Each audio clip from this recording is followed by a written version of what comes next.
Okay, we'll call the meeting to order at this time. We do have a quorum. And thank you for everybody that's online. And we've got Tyler and me here in person. So that'll work out real well today.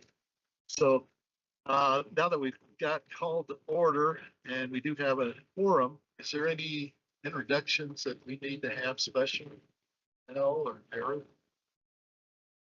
I don't believe so. Okay. Well, seeing none, we'll move on to approval of the agenda. If I could get a motion to approve the agenda. Tyler Peoples. I motion to approve the agenda. Chuck Theobald, I move to second.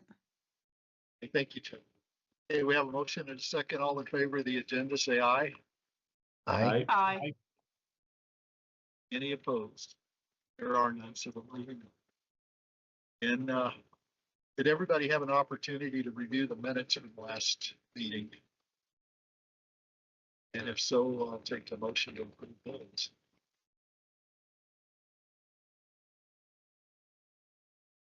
Kathy Hyacinth Callahan, I move approval of the minutes. Tyler Peoples, I second. Motion second. Any other discussion on the minutes? Okay, all in favor, say aye. Aye. Aye. Aye. Any opposed? There are none, so that's acceptable. Moving on, public comments. Jared, did you have anybody call in or? So, Mr. Chair, we didn't have anybody register in advance, but I'll ask anyone who would like to provide public comment, please use the raise hand function at this time. We also did not receive, as I said in advance, public comment, and there's no one in the room who is not either staff or member. And I see no hands going up online. So, Mr. Chair, I think we can proceed to the next item at your discretion. Okay. We're moving right along here today. Action items, that will bring us into the, Lisa. Hi, everyone. Good afternoon. I'm online today. So thank you for giving this time. Let me share. Oh, perfect. Thank you, Jared.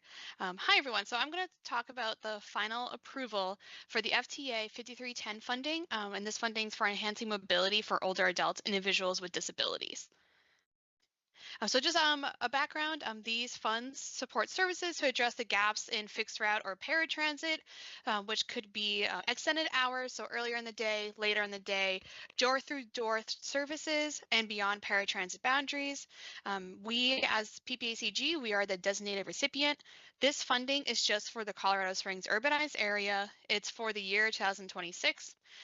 The funding available is just over $703,000, and currently the public comment is open, but there has been no submissions. Lisa, quick question. Yes. Since that's for Colorado Springs area, does that include Fountain? That does not include Fountain. Okay, just wanted to be clear. Yep. Thank you for your question. So the recommendation is to fund 2 providers in Vita and Silver Key Senior Services equally at $351,000 or just above $351,000 for a total of just above $703,000. So where we are right now, so we are getting action and approval of the recipients and the funding allocation to be moved onto the board for next month so they can approve it. And the public comment period, the 30-day public comment period is still open. This is not what we usually do. We wanted to provide the funding faster to the providers. If there is any substantial public comment that needs to come back to the CAC, we will have a special session. But right now there has been no public comments. But again, so I do apologize for having the final approval before the 30-day public comment period is over. But we just wanted to get the funding just to the providers just a little bit faster. And then just for clarification, the comment period will be closed before the board approves it. So I am just looking for the final approval to move this onto the board. Is there any questions at this time? I'm not seeing any online. I don't have them. Hang on. Seeing no questions. You need an approval to move this to the board. That's the request today, I believe. So if we could get a motion to that effect. Chuck Theobald, City of Colorado Springs, I move we approve the recommendation. Second, Tyler Teresa Peoples. Cheek at I large, second. I'll second. seconds. Thank you, Teresa. Uh, okay, we have a motion, a second. Any additional discussion, comments? And I am seeing none, so all in favor, moving this to the board, say aye. Aye. Any opposed? There are none, so that passes. Moving Thank you along. very much. Yes, and thank you for the information. It's very beneficial. Nell, I think it's your turn. Yes. Okay. So last month we talked a little, or 2 months ago rather, we talked a little bit about the officer positions for 2026. Currently, our CAC bylaws ask us to basically have 1-year terms for all of our officer positions. Officers may hold their given position or the same position in 2 consecutive years. So should the CAC request it, the current slate of officers could stay in their current positions for an additional year. At this time, because it is December now, we are hoping to have nominations and voting at this meeting if possible. So right now, what I'd love to do is open it up for any questions, any volunteers, or any nominations from members of the CAC. Looks like Kathy has her hand raised.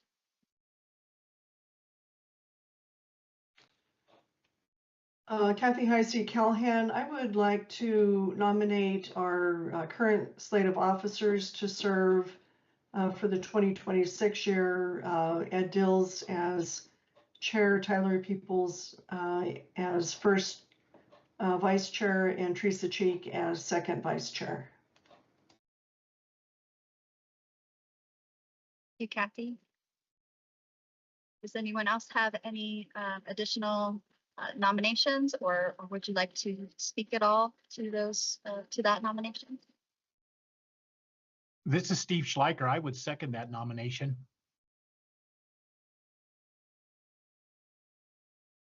This is Teresa Cheek. I'd be happy to continue to serve in this role.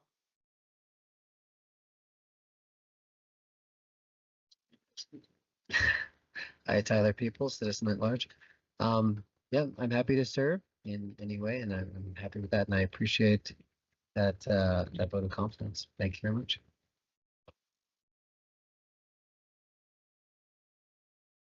Any other hands raised online? Ed, are you willing to serve as chair in 2026? If you want me to another year, not you, but I mean the group. Are you ready to take a vote at this time? I am. More discussion, I guess. All You in need a motion to favor? close nominations? Yes, please. So moved. Chuck Second Theobald, part, City of second. Colorado Springs, move to close nominations. Does that require a second, Jared? I'm not sure in the bylaws. I'll second that, Ed. It's seconded anyway, so. Okay, we've had a motion and a second. If there's no additional discussion, all in favor of Kathy Heisey's nomination, say aye. Aye. Aye. Any opposed? There are none, so thank you. Hopefully move up to the standards everyone expects. Tyler gets to do more of it. Okay, moving on. I believe John was going to be covered by somebody else. Yes. Transportation. Unfortunately, John couldn't be here today, but I will do a very short introduction and turn it over to Richard Driscoll. So we are, as you know, a few years ago, we completed a regional freight study. At least I think as everybody on the CAC knows.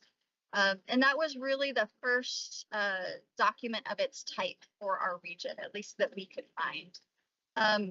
So we wanted to build on that and create kind of the next step. So that would be our freight plan, which will have a little bit more implementation. It'll use all of the background information and existing conditions information from the study and come up with forward looking plan for freight in the region. And to do that, we have hired Cambridge Systematics. They're the same firm who completed our freight study for us. They're also the firm that is doing the statewide freight plan. So it's a great fit for us. And Richard Driscoll is online. Richard, if you would like to take over and give us an overview of the freight plan and where we are right now with it, that would be wonderful.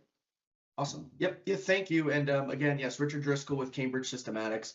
I'll add on to what you said there. We're also currently working on the DRCOG regional freight plan, and they're updating theirs from their 2021, which was a first of its kind for the DRCOG region as well.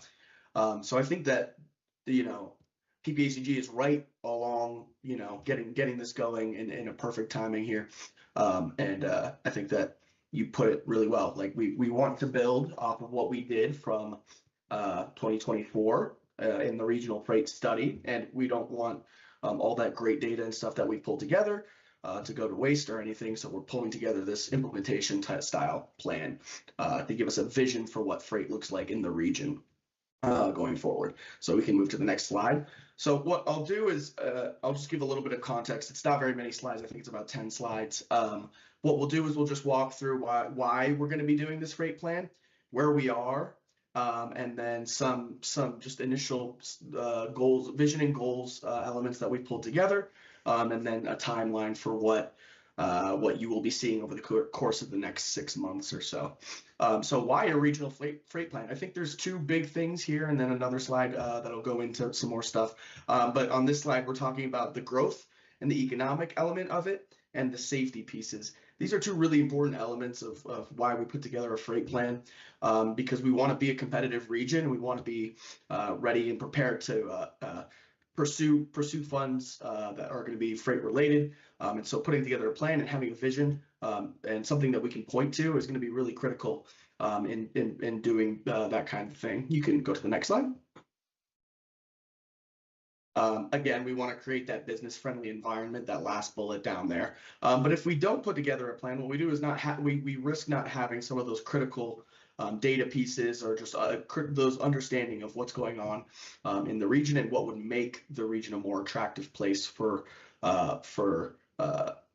businesses, both big and small. We want to understand what how businesses that are already in the region can grow, and how we can attract new businesses as well. So balancing that piece as well. And then again, coming back to that funding element, we want to have something that we can point to. It will go a long way in being able to say, yes, not only have we thought about it, we've documented it. And so we can point directly to this plan, and that'll go a long way. You can go to the next slide. Again, the regional benefits, we can look at a prioritization of projects. Part of one of the elements of the plan will be developing resources to determine what kinds of freight plans make sense in the context of the vision and goals for freight in the region. We want to look at improving access to the region by coordinating with truck delivery times. I'll just kind of read through these briefly. Adding truck parking spots. We know that truck parking is a large issue in a number of different cities and other jurisdictions. Receiving freight-related grants to improve infrastructure. Again, that funding element.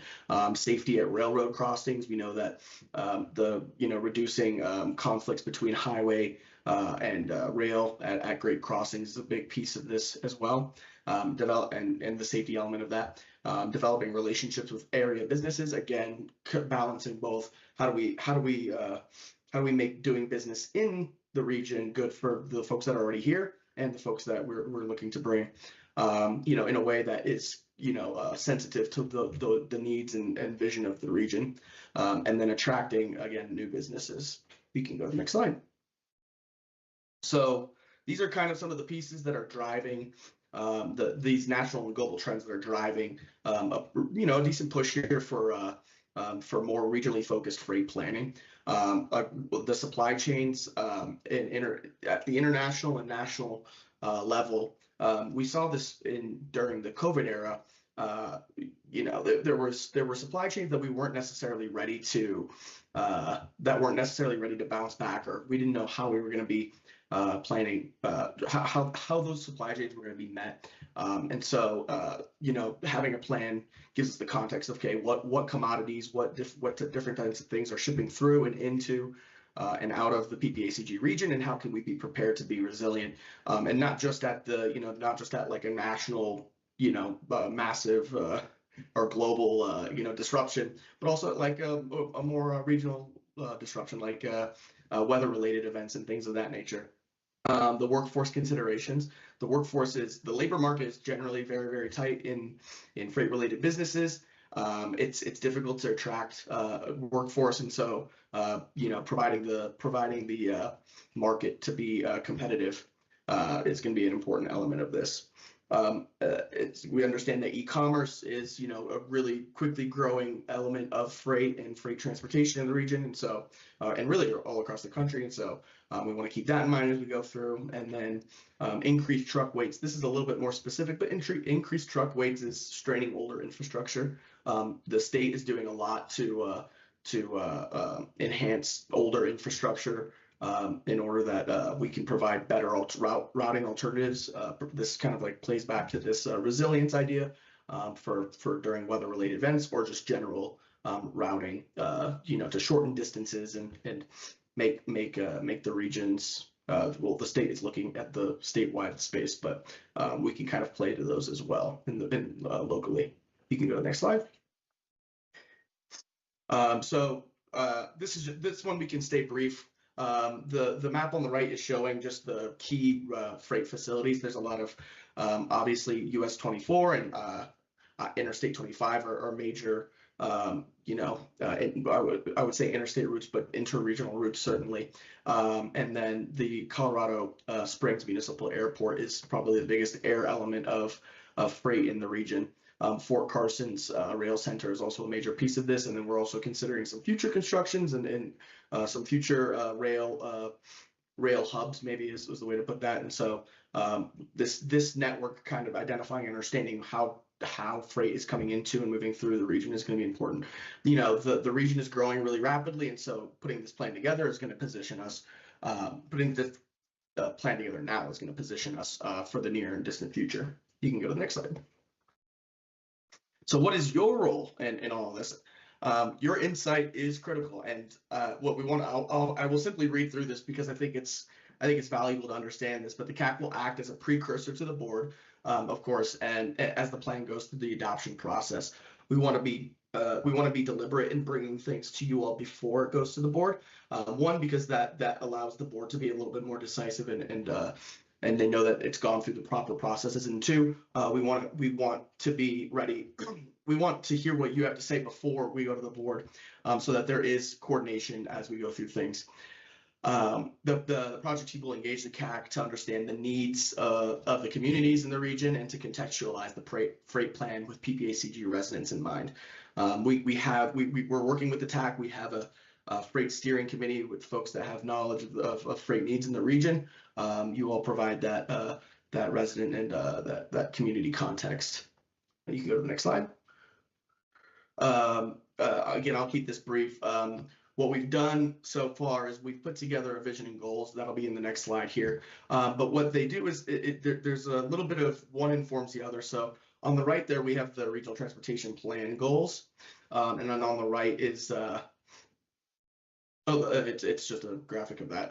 But essentially what we're doing here is borrowing an understanding of what are the goals from the RTP, and how does that inform the freight plan, and then ultimately this freight plan will inform the RTP going forward. If they play a little into each other, there's a little bit of dynamic flow there, but essentially this will help us to understand what are viable and valuable goals for the region. And you can go to the next slide. And so what we've done is we've put together these 4 goal areas, we'll call them here: safety, economic development, resilience, and military. We spent some time with our steering committee kind of pulling these together, understanding the unique nature of the region as far as military is concerned, and knowing that safety and economic development are a big piece of every planning, transportation planning effort that we want to do. And then folding in this resilience element and understanding how supply chains in the region are working, and how do we, in the event of weather-related disruptions and things like that, how do we bounce back and stay competitive? So these 4 goal areas will be driving a lot of what we end up doing as far as prioritization and prioritization resources, we'll call them. They won't be necessarily like the end all piece of this, but they will help guide the kinds of projects that make sense, for the region. And we can go to the final slide here. So this is our timeline. It's a little busy looking. But the stars on the bottom are indicating when we plan to have a meeting with you all. This February, this one is at the end of December. We're probably looking at doing another one in February, probably at the end of March, and then towards the end of May or into June. That's when we'll probably start to bring this to the board for final approval. We'll also meet with the TAC and the board throughout this next 6 months to ensure that they understand what's going on, how far along things have come, and just giving general updates and feedback and things of that nature. We'll plan to have objectives and performance measures put together over the course of the next month or so as our next major steps, and then working on that prioritization framework based off of those elements. Final documentation again will happen around the May-June timeframe. And I believe that's it. Any questions? Not, I do have one. Oh, go ahead. Yeah, please. Okay, what I was going to ask is around the airport corridor, are you allowing for additional transportation? We know Amazon's building more, there's other companies building more. And is that included in your plan? And will it incorporate some of what we heard was going to happen in the area around Mountain with rail and trucking and things of that nature? Yeah, so I think rather than this plan being something prescriptive, it's more like the documentation element, and then pulling in the needs into some resources that we can use to understand, okay, well, what are our priorities, and how does that play into the projects that we decide we want to fund for the region in turn with a freight context. So this won't be prescriptive to that element. However, we have heard this as a piece of what's being considered. There sounds to be some maybe like positive positive feelings towards that, or at least neutral. It would be interesting to hear your take on that as well. But we are not being prescriptive to specific areas, attracting or getting new business. And that's understood. My concern is if we go out, we attract more business, we get a lot of companies that want to come to this area, then we don't have the infrastructure of roads and things to accommodate that. That's very concerning to me. And that's why I was hoping that this would incorporate some of the ideas, not necessarily planned, but some suggestions in this area. We need to do something in the following aspect to make it better type thing. Certainly. So that's where I was coming from with my question, but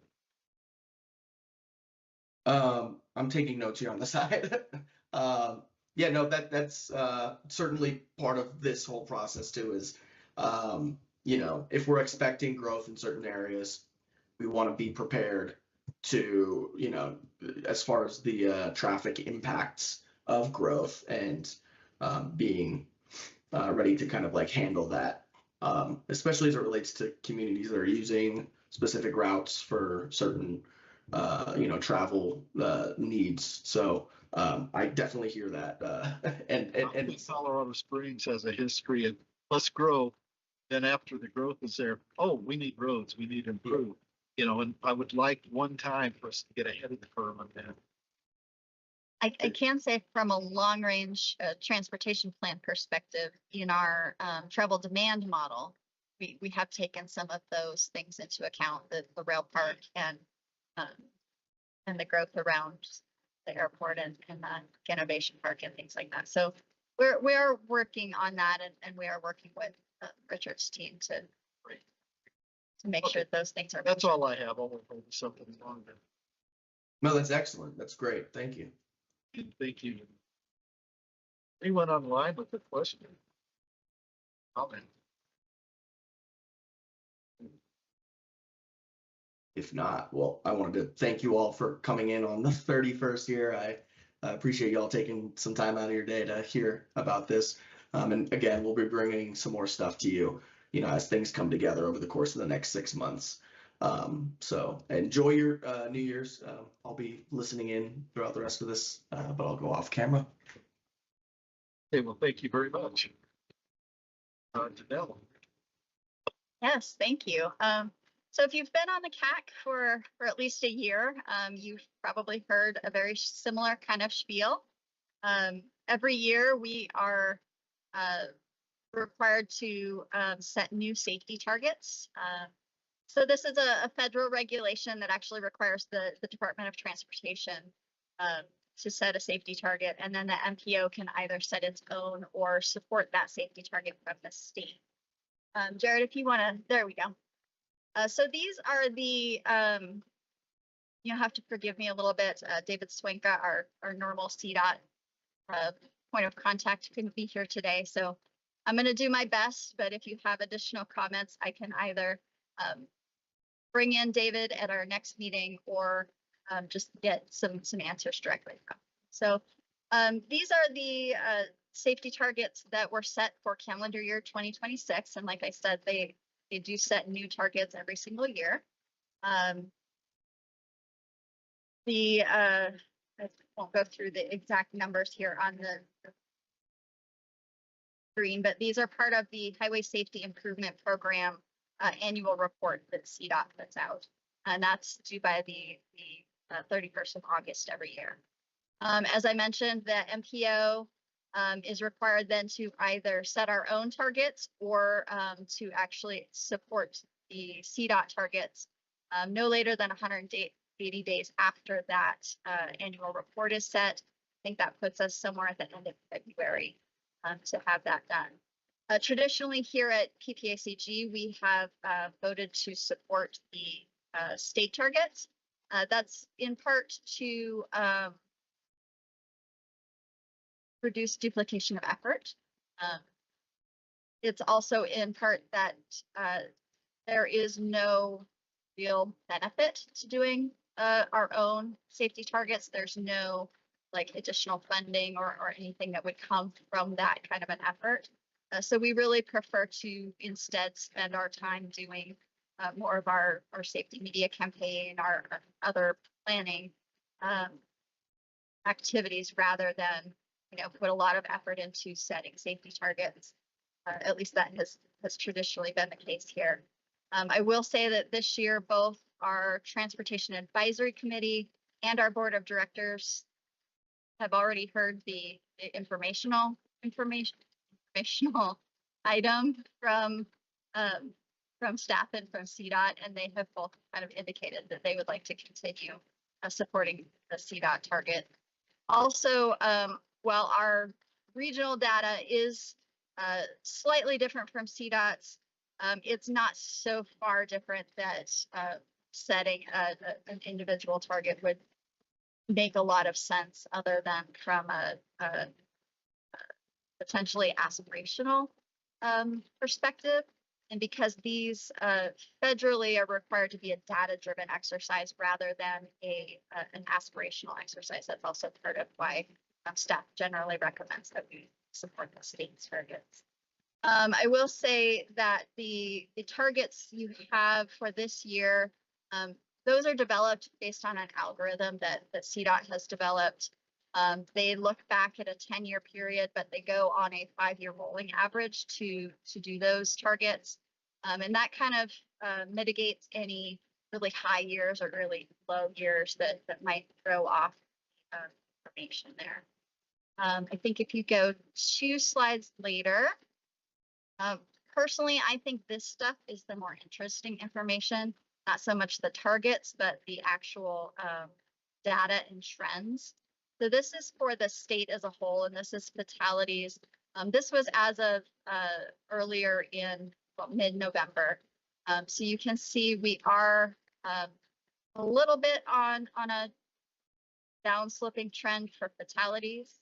Jared, if you look at the next slide, this is just through October of each year, which gives us a little bit more accurate view because obviously 2025 wasn't over yet with that last. So it gives you a little bit of skewed perspective. So we are on a little bit of a downtrend, which is great, but we still are higher than we would like to be and higher than pre-2020 numbers. And this is for fatalities for the state as a whole. The next 2 slides focus on serious injuries. And again, very similar kinds of data. We are moving in the right direction, but not quite where we would like to be, still ahead of where we were in 2020 and years before that. Same thing with there. This one in particular shows really well how just the last 5 years, we're quite a bit higher in serious injury crashes than we were in 2026 and 2020. In addition, we've also added, I think there's one more CDOT slide. So this is the actual numbers for previous years. If you want to go through the fatalities, serious injuries, and then the fatality rate, serious injury rate, those are per million vehicle miles traveled. I know we often get a question about whether or not these take into account the growing population. Generally, more people drive, that leads to more crashes, more fatalities and serious injuries, unfortunately.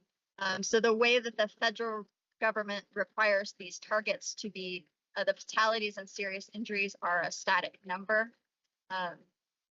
And then those two per 100 million vehicle miles traveled allows us to a little bit incorporate that growth into account.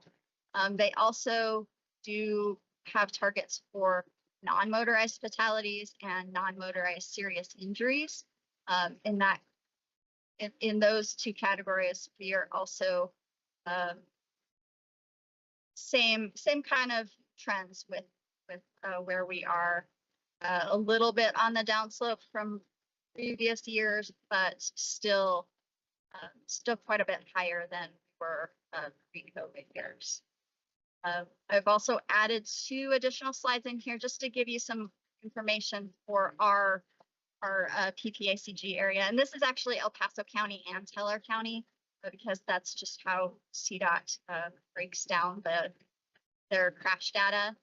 But we are trending quite a bit down in overall crashes, which is great. And then the final slide here, that shows our fatal crashes and our serious injury crashes in El Paso and Teller counties. And again, here, especially the serious injury crashes, we are trending downward, but still quite a bit higher than the pre-2020 year. So I'm happy to take any questions. Like I said, I just wanted to provide some context because personally, I find the actual data much more interesting than the targets we're setting. But happy to take any questions, happy to take any information that I can back to David Swanka and the CDOT team. And just for your information, we will be bringing this back to you all for action next month. And the recommended action that will be asking for is to asking the board to support the state targets. Does anyone have any questions? You probably don't have this information. Do you know if the locations where like the red light cameras, if that had any impact on the decrease? That is a great question, and we would probably have to do some analysis on that. We do here at PPACG, we receive all of the crash data for the region, and we geolocate that. We put it accurately on a map and publish it for the public or for decision makers or planners. We're a little bit behind because we takes CDOT a while to get all of the information cleaned up, get all of the identifying information, all of that out of it before they can give us that data. So I think we have 2020. I think we have 2024 data, but I'm not 100% sure. We could potentially do that analysis, but I have not done that. Would you be willing to look at another data source other than CDOT? The reason why I ask is I know that there's analysts at the Colorado Springs Police Department that are dedicated to traffic analysis, and they crank out a similar report. So I don't know if you wanted to compare and contrast or use that as well. If I'm happy to do that introduction if you would like. Sure. No, we actually do. The data that is given to us by CDOT does come from law enforcement folks. We have chatted with them in the past about getting information directly with them, and we work quite closely with them on with Drive Smart Colorado. Yeah, I just don't know specifically if what the effect of the red light cameras are, but we can certainly ask and see if we can get some of that information for you.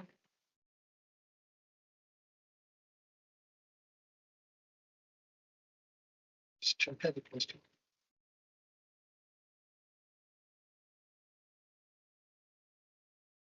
Chuck, we see your microphone on. Do you have a question? No.